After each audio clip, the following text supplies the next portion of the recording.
नमस्कार, sports our पर आप सभी का बहुत स्वागत। मैं हूं आपके साथ अभिषेक पुंडी। चैंपियंस ट्रॉफी की जब घोषणा हुई थी तो पाकिस्तान ने बहुत शोर मचाया था। पाकिस्तान बहुत खुश हुआ था कि हिंदुस्तान उसके देश में खेलने के लिए आएगा, लेकिन वैसा नहीं हुआ। हाइब्रिड मॉडल के तहत भारत के सारे मैच हुए आपके दुबई में और नतीजा रहा कि भारत इस पूरी टूर्नामेंट में अजय रहा। पहले मैच से आखिरी मैच तक 13 साल बाद, 13 साल का सूखा हिंदुस्तान की टीम ने रोहित शर्मा के नेतृत्व में खत्म किया। चैंपियंस ट्रॉफी एक बार फिर से वापस हिंदुस्तानियों के घर लौट कर आई। लेकिन आज चर्चा करेंगे पाकिस्तानी टीम की। पाकिस्तानी टीम के पूर्व गेंदबाज दानिश कनेरिया की धर्म से हिंदू हैं, लेकिन बहुत उनके ऊपर भी उन्हें प्रेशराइज किया गया जब वो पाकिस्तान के लिए खेलते थे, जिससे वो अपना धर्म बदल लें। रिजवान को आपने मैदान में नमाज पढ़ते देखा होगा, तस्बीह से वो जाप करते, जिस तरीके से हम जाप करते हैं वो भी करते हुए मैच में देखा होगा, हिंदुस्तान और पाकिस्तान का जो मैच था। अब इसी को लेकर दानिश कनेरिया ने निशाना साधा है कि आप इससे ज्यादा अगर टीम पर और खेलने पर ध्यान देते तो आज नतीजे कुछ और होते। क्या कुछ पूरा बयान दानिश कनेरिया का, उसी को जानने के लिए मेरे साथ मौजूद हैं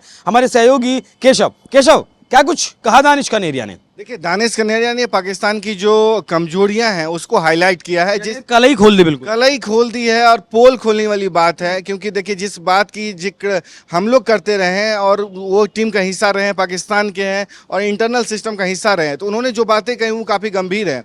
पाकिस्तान ने इस चैंपियंस ट्रॉफी के आयोजन को अपने वक़ार से जोड़ लिया, यानी इज्जत से जोड़ लिया था कि अगर इसका आयोजन करेंगे तो पाकिस्तान में क्रिकेट की बहाली होगी। उसके लिए उसने 1280 करोड़ रुपये के आसपास जो ICC ने उसे दिए थे वो खर्च किए ताकि चैंपियंस ट्रॉफी की मेजबानी ढंग से करे। लेकिन पहले ये हुआ कि पाकिस्तान में टीम इंडिया जाएगी या नहीं जाएगी। पाकिस्तान ने ये शर्त रखा कि अगर नहीं जाएगी तो हम बैकआउट कर लेंगे इस चैंपियंस ट्रॉफी से। फिर जैसा ने उसे कान में ये कहा कि PCB चेयरमैन को, मतलब सूत्रों के हवाले से आई कि उनको समझाया गया कि अगर आप बैकआउट करेंगे तो सेंसन्स के लिए तैयार रहिए, पाकिस्तान में जो बसी खुची क्रिकेट है वो भी खत्म हो जाएगी।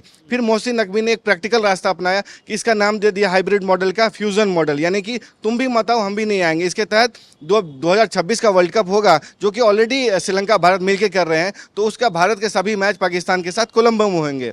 तो उसके तहत पाकिस्तान ने चैंपियंस ट्रॉफी का आयोजन तो करा लिया, लेकिन जो टीम की स्थिति थी वो एक कह सकते हैं काफ़ी फजीहत वाला था। पाकिस्तान की शर्मनाक हार हुई और पाकिस्तान टीम पहले ही दौर से बाहर होगी और इतिहास बनाने में कामयाब होगी। पहले पाकिस्तान होस्ट बना, उसके बाद वो गेस्ट बना दुबई में जाकर के, यानी कि उसने इतिहास बनाया कि एक पहला देश बना जो हो, हाँ, मेजबान बन के उसने मेहमान बना, यानी कि होस्ट से गेस्ट बना, बाद में फिर रेस्ट नेशन बन गया, यानी कि तुरंत बाहर होकर के आए, रेस्ट करने लगे और 1280 करोड़ रुपए आपने खर्च किए ताकि फाइनल अपने यहाँ कराएंगे, देखेंगे। लेकिन पता ये चला कि जिस टीवी को आप तोड़ने की बात करते उसी टीवी पर आप मैच देख रहे हो फाइनल भारत का, और कामना करे तो न्यूजीलैंड जीते, लेकिन कह सकते हैं ना कि जो कुव्वत जिसमें होगी वही जीतेगा। खैर, बात दानिश कनेरिया करते हैं। दानिश कनेरिया ने क्या कहा है कि टीम में जो भारतीय टीम में जो देश भावना है, देश प्रेम है, जज्बा है, वो पाकिस्तानी टीम में नहीं है। देखिए, यही बात मैं कहा करता हूं कि पाकिस्तान टीम में बॉब बुलमर हुआ करते थे कोच, जो 2007 के दौरान, मतलब वर्ल्ड कप के दौरान जब टीम की हार हुई थी, भारतीय टीम भी हारी थी लेकिन पाकिस्तान की बुरी हार हुई थी, उसमें फौत पा गए थे, यानी होटल में उनके संदेहास्पद मौत हो गई थी उनकी वेस्ट इंडीज में।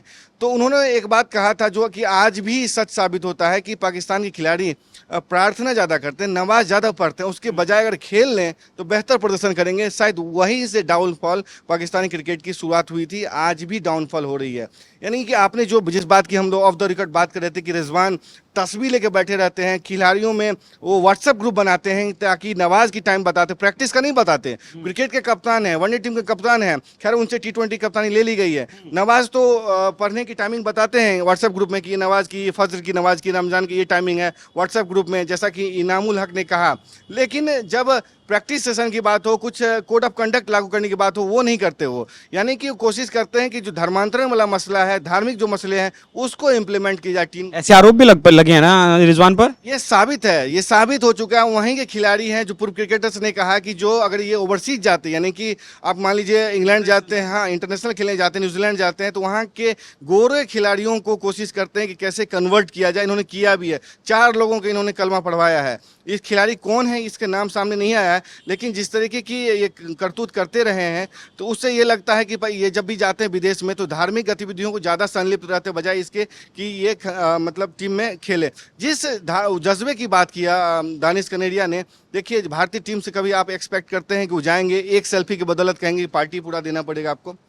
पाकिस्तान टीम ऐसी ही है। उसने फैंस को या इसने एक प्रोग्राम रखा पाकिस्तानियों ने मिल करके कि जिसे सेल्फी चाहिए वो सेल्फी के बदले एक पार्टी को ऑफर करना पड़ेगा, यानी कि खाने पीने का जो ऑर्गेनाइजेशन है वो करना पड़ेगा आपको ऑर्गेनाइज करने। कनाडा में ये पाकिस्तानी है, नान पे बिकने वाले पाकिस्तानी हैं।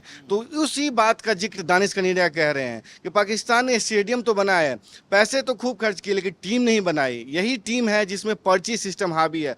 आप जो मतलब दर्शकों को बताऊं कि वीरेंद्र सहवाग एक चीज़ कहा करते थे कि वहाब रियाज जो टीम के डायरेक्टर थे, चीफ सेलेक्टर भी रहे हैं, वो टीम के चीफ सेलेक्टर हैं, मतलब सिलेक्शन टीम में है और डायरेक्टर भी हैं। लेकिन आप चैंपियंस लीग खेल रहे हो, आप टीम में शामिल हो रहे हो, जो खिलाड़ी आपको टीवी पे बैठ के गाली दे रहा है उसको आप टीम में शामिल कर ले रहे हो, जो आपके कप्तान को गाली दे रहा है उसको आप T20 वर्ल्ड कप खिला रहे हो, जो आपको एकदम खूब सुना रहा है उसको टीम में शामिल कर ले हो। पर्ची सिस्टम इतना हावी है कि जो जिसकी 15 में पर्ची सिस्टम क्या है, क्या मतलब, थोड़ा सा विस्तार से बताइए क्या पर्ची सिस्टम ये है कि अगर ऊपर से फोन आ जाता है, अच्छा, ऊपर से जो फोन आ जाता है खिलाड़ी को रखना है, उसका जगह बनता है। इंजमामुल हक चीफ सेलेक्टर थे, उन्होंने अपने भतीजा को टीम में शामिल कर दिया जिसका नाम है इनामुल हक। उसका एक उदाहरण देता हूँ, कितना वो चीफ सेलेक्टर नहीं रहे फिर भी कितने ये चीज़ें हावी हैं। जब फखर जमान टूर्नामेंट का खेल रहे थे, पहले मैच पे वो बाहर हो गए चोट की वजह से। इनामुल हक आप कह सकते हैं कि 15 के स्क्वाड में नहीं थे। आपका अगर मान लीजिए कोई 11 से बाहर होता आपका, तो आप 15 में से लेंगे ना, 15 में से किसी को शामिल करें टीम में। 15 वाला तो वहीं बैठा हुआ है, लेकिन 15 से बाहर इमामुल हक को आप टीम में लेकर के आ गए। इंजमामुल हक के वो भतीजे हैं। तो इस तरीके की पर्ची सिस्टम चलती है। आर्मी कह दे तो आपको शामिल करना पड़ेगा। तो खैर सब कुछ वहाँ चलता ही है।